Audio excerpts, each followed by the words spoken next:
क्या दिखा राम मंदिर के निर्माण के समय, जिसे देखकर सभी के होश उड़ गए? क्यों अमेरिका से आए वैज्ञानिकों ने अपने सर पकड़ लिए? आखिर क्या था ऐसा जिसे देखकर हर कोई जय श्री राम कहने पर मजबूर हो गया? क्या श्री राम ने दिखाया था बड़ा चमत्कार? वैसे किसने बनाया था सबसे पहले राम मंदिर और क्या था उसका इतिहास? आइए जानते हैं।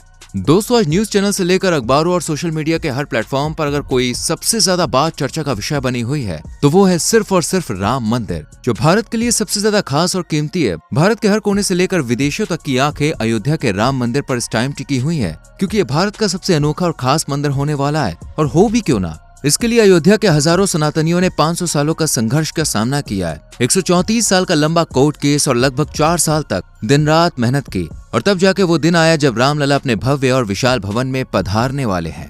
22 जनवरी भारत के लिए बहुत ही बड़ा ऐतिहासिक दिन बनने वाला है, क्योंकि इस दिन भक्तों के आराध्य प्रभु श्री राम अपनी जन्मभूमि में बने विशाल राम मंदिर में विराजमान हो जाएंगे। वाकई में दोस्तों, ये किसी बड़े त्योहार से कम नहीं होने वाला है। भारत का हर कोना आज जय श्री राम के जयकारे से गूंज रहा है, और अयोध्या के बारे में तो क्या ही कहें, उसे तो प्रभु श्री राम के आगमन के लिए दुल्हन की तरह सजा दिया गया है। वाकई में यह खुशी बेहद ही अनोखी है। बस कुछ दिन बाद ही अयोध्या के भव्य राम मंदिर में भक्त रामलला के दर्शन कर पाएंगे। वैसे दोस्तों, इस दौरान राम राज्य अयोध्या में कुछ ऐसी घटनाएं भी देखी गई हैं जिसे देखकर हर कोई एकदम हैरान रह गया। कहीं गिद्धों का झुंड देखने को मिला तो कहीं वानरों की फौज मिली है, वहीं भालुओं को भी बड़ी संख्या में देखा गया है। हर कोई ये देखकर भगवान श्री राम का चमत्कार कह रहा है, पर शायद आप इस बात से अनजान हो कि राम मंदिर के निर्माण के दौरान कुछ ऐसी घटनाएं और ऐसे सबूत सामने आए हैं जिन्हें देखकर आम इंसान तो क्या, वैज्ञानिकों की भी बोलती बंद हो गई थी। चारों तरफ सन्नाटा छा गया था, लेकिन फिर प्रभु श्री राम का ऐसा चमत्कार हुआ कि हर जगह जय श्री राम के नारे गूंज गए। और ये बात तो हम सभी जानते हैं कि राम मंदिर के इस निर्माण से पहले राम भक्तों ने कितने संघर्षों का सामना किया है। बहुत सी परेशानी और हर्डल्स आए हैं,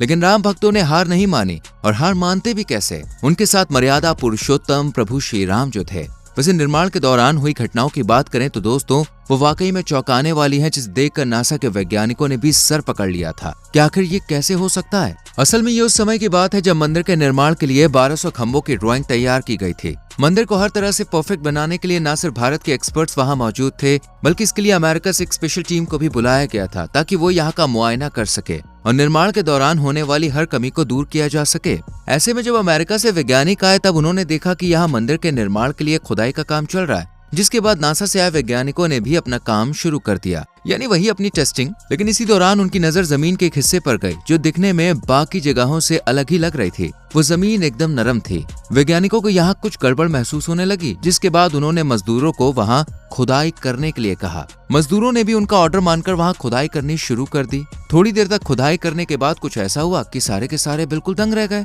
क्योंकि जमीन के अंदर से एकाएक पानी की धार निकलने लगी। लगातार बहती हुई पानी की तेज धारा को देखकर मजदूर एकदम परेशान हो गए, जिसके बाद वैज्ञानिकों ने फौरन ही वहाँ मौजूद मिट्टी और बालू का सैंपल उठाया और टेस्टिंग करनी शुरू कर दी। जिसके बाद पता चला कि यह पानी तो पास ही की सरयू नदी का है। ये देखकर सब चिंता में पड़ गए, क्योंकि यहाँ पर इस तरह अगर पानी का बहाव होता रहता तो मंदिर के पिलर्स कमजोर पड़ जाते। यही सोचकर सभी परेशान हो गए और गहरी सोच में डूब गए।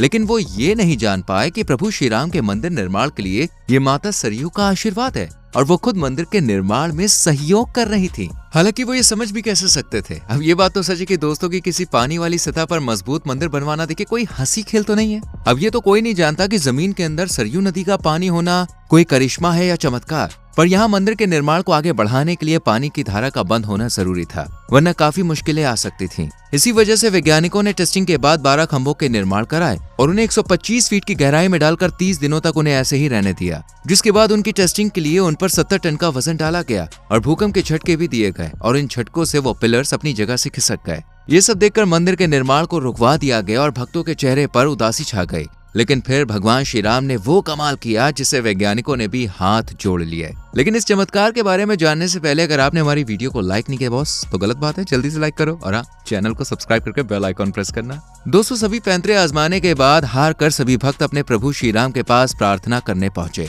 और प्रभु श्री राम ने उनकी प्रार्थना सुनने में जरा भी देरी नहीं की। और देखिए, अगले ही दिन सरयू नदी का पानी बंद हो गया। प्रभु के चमत्कार को देखकर हर जगह जय श्री राम के नारे गूंजने शुरू हो गए, जिसके बाद मंदिर का निर्माण फिर से शुरू हो गया। और ये बात तो हम सभी जानते हैं कि ये काम तब से ऐसा शुरू हुआ कि वो पल भी आने वाला है जब हमारे रामलला यहाँ विराजमान होने वाले हैं।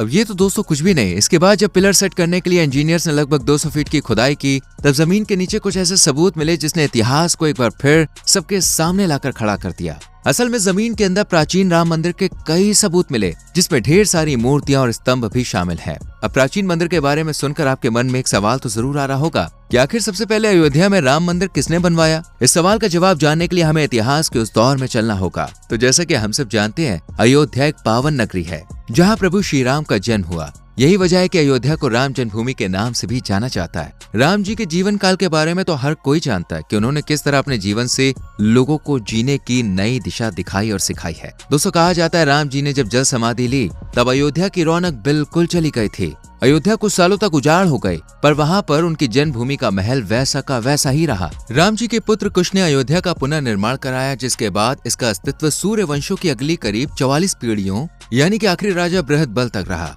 जिसके बाद महाभारत के युद्ध में कौशल राज बृहदबल की मृत्यु अभिमन्यु के हाथ हो गई। इसके बाद दोस्तों अयोध्या फिर से पूरी तरह से उजड़ गए, लेकिन प्रभु श्री राम जन्मभूमि का अस्तित्व हमेशा कायम रहा, जो आज भी है।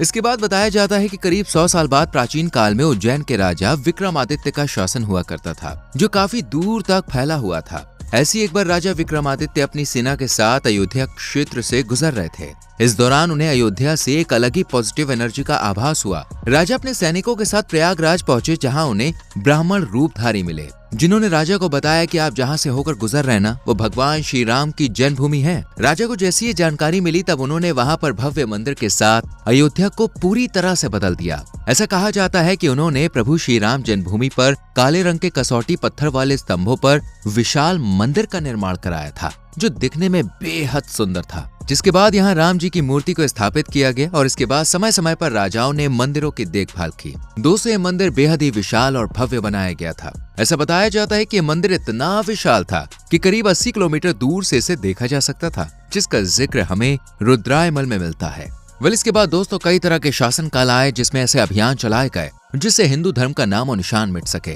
इस तरह राम जन्मभूमि और अयोध्या को मिटाने के लिए भी कई कोशिश की गई और विक्रमादित्य द्वारा बनवाए गए रामलला को मंदिर में 1528 में बाबर के सेनापति मीर बाकी के द्वारा तोड़वा दिया गया और मंदिर की जगह पर बाबरी मस्जिद को खड़ा किया गया। उस समय से लेकर दोस्तों अब तक पूरे 500 सालों तक प्रभु श्री राम के भक्तों ने इस दिन का इंतजार किया कि कब आखिर वो दिन आए जब रामलला को एक बार फिर से उनके भव्य भवन में ले जाया जाए। कई संघर्ष हुए, कई सनातनियों ने अपनी जान भी गंवाई, कई घर तितर बितर हो गए, लेकिन फिर भी राम भक्तों ने अपनी आस्था को कम नहीं होने दिया और उन्हें पूरा विश्वास था कि एक दिन उन्हें जरूर अपने भगवान श्री राम की जन्मभूमि वापस मिल जाएगी। और ऐसा ही हुआ। 134 साल जितने लंबे चले कोर्ट केस की सुनवाई साल 2019 में हुई, जब राम मंदिर के पक्ष में फैसला सुनाया गया। और अब वो पल यानी कि 22 जनवरी भी आने वाला है जब इस भव्य भवन का उद्घाटन होगा। दोस्तों, इस सुनहरे इतिहास को कोई भुला ना सके और फिर कभी प्रभु श्री राम की जन्मभूमि पर कोई सवाल ना उठे, इसके लिए मंदिर के गर्भगृह के करीब 200 फीट नीचे टाइम कैप्सूल रखा गया है, जो कि एक खास तरह के मटेरियल से बना होता है, जिससे यह हर तरह के मौसम को झेल सकता है और सदियों तक अपने अंदर रखे सामान को बचा सकता है। आपको बता दें, इस टाइम कैप्सूल में एक ताम्र लेख भी है, जिसमें मंदिर के इतिहास की तारीख, भूमि पूजन करने वाले अतिथियों के नाम और हर चीज को लिखा गया है, जो आने वाले समय के लिए एक ऐतिहासिक दस्तावेज के रूप में काम करेगा। दोस्तों, कैसी लगी आज की जानकारी और वीडियो हमें कमेंट सेक्शन में जरूर बताएं। वीडियो को लाइक और शेयर करें और चैनल को सब्सक्राइब करके बेल आइकॉन प्रेस करें, जिससे आने वाली वीडियोस आपसे मिस ना हो। मिलते हैं अगली वीडियो में, till then bye bye, take care.